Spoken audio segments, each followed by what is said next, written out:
Salutations, respected viewers. This is George from Ireland. In this video, I'm going to treat you to my forecast for the midterm elections in the United States. As you know, they'll be coming up the first week of November.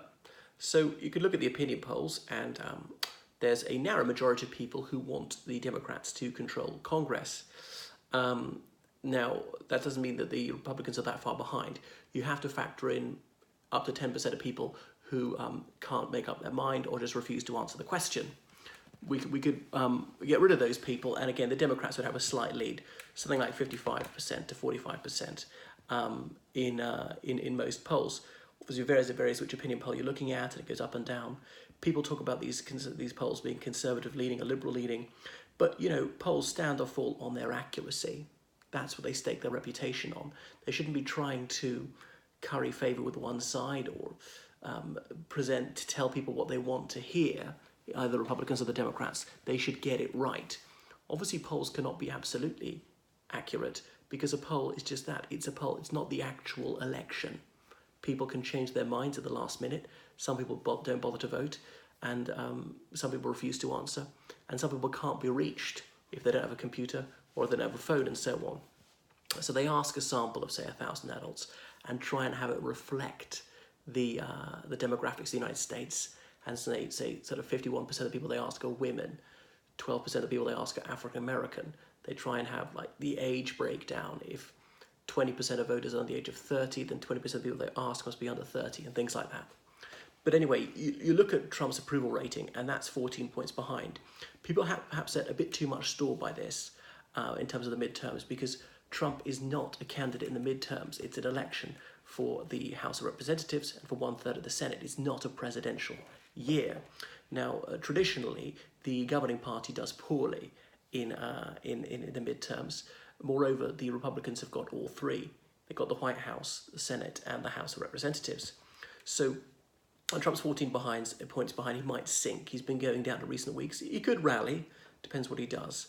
If he was to take a military action abroad, that usually causes an uptick in a president's approval rating.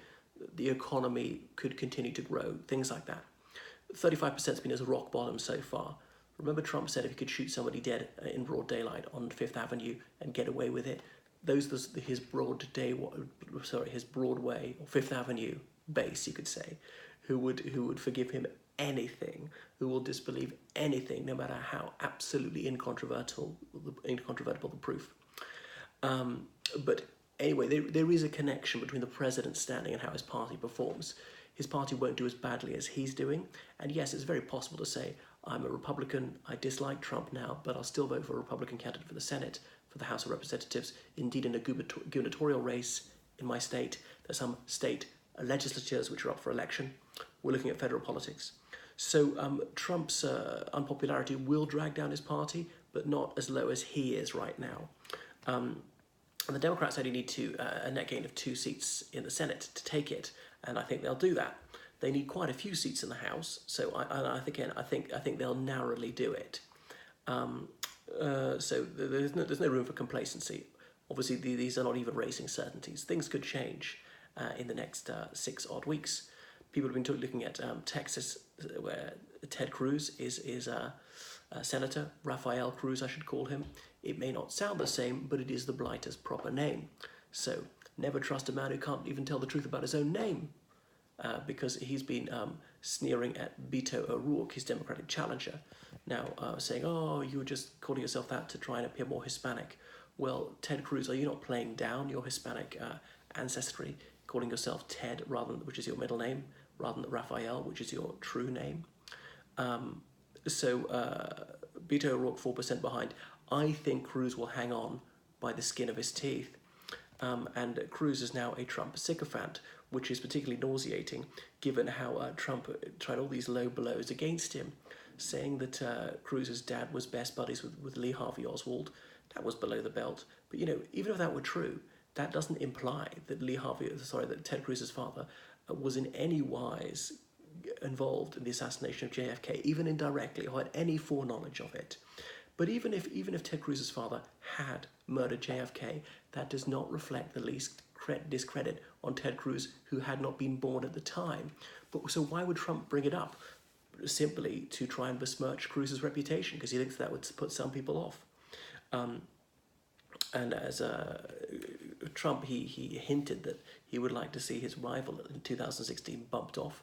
Thought he wouldn't disapprove of what happened to JFK.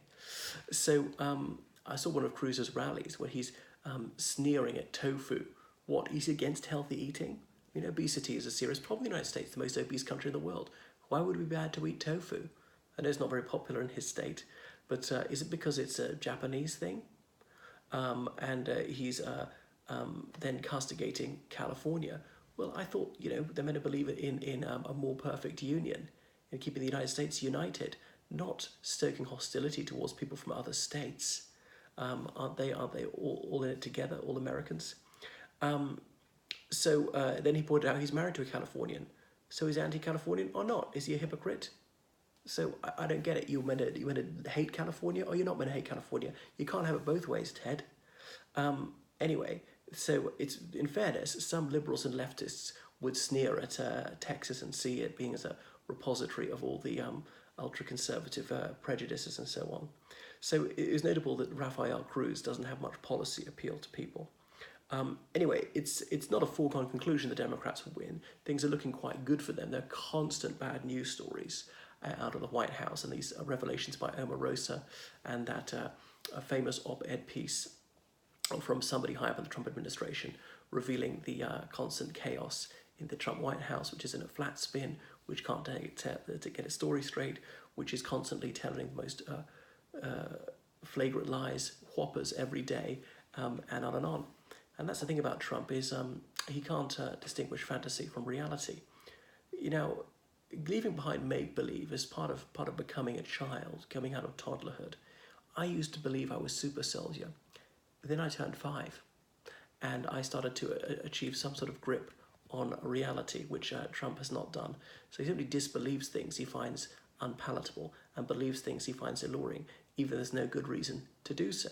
So one has to begin to be objective, like Obama or any other sensible president, to take on board unattractive news, to face facts, even if you dislike them, to make decisions based on hard evidence, not just nous. Trump has a hunch this way or that way. The man who would seem to do anything to make a splash, it's all about his name. So it's obviously nauseating that fundamentalist Christians would go for him. Lying is supposed to be a sin, using foul language, things like that, adultery, sex with prostitutes, paying $130,000 to Stormy Daniels. If he didn't have sex with her, why on earth would he pay $130,000 to her? So many people he should pay $130,000 to. Therefore, if he didn't have sex with about 300 million other Americans. But anyway, these people are purblind. Their minds are very firmly shut to the truth, and they will forgive him well nigh all. And even though he's utterly unrepentant about his manifold transgressions against truth and morality. But the flabbergasting thing is his party will not lose by much, despite being so tolerant of all his heinous offences against decency.